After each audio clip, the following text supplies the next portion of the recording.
Comme de tradition, le 6 novembre de chaque année, le Congo célèbre la Journée nationale de l'arbre. Chaque Congolais, quel que soit le lieu de sa résidence, doit accomplir un devoir civique en plantant au moins un arbre d'essence. Et pour le compte de la 37e édition de cette journée, les autorités politiques et civiles du département de Pointe-Noire n'ont pas dérobé à cette règle.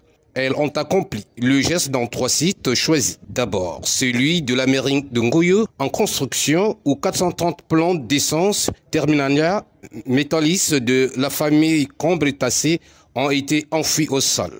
Ensuite, au port autonome de Pointe-Noire, plus de 50 plants de même espèce ont été plantés.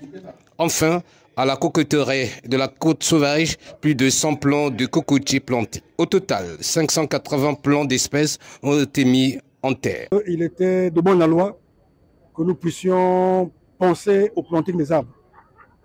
Et donc, ce que nous venons de faire, c'est une suite logique. Planter les arbres pour préserver l'écosystème, pour parer au réchauffement climatique et faire en sorte que le bioclimat puisse exister à travers la planète.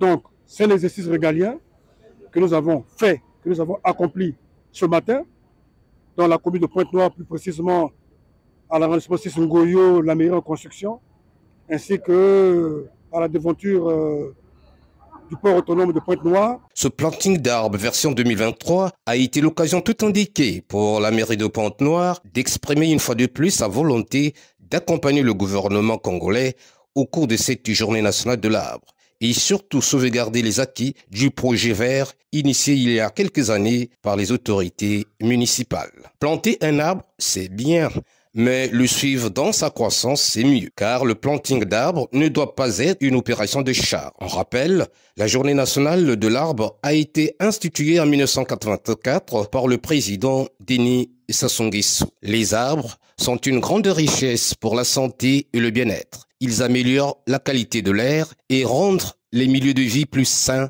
plus sécuritaires et plus conviviaux.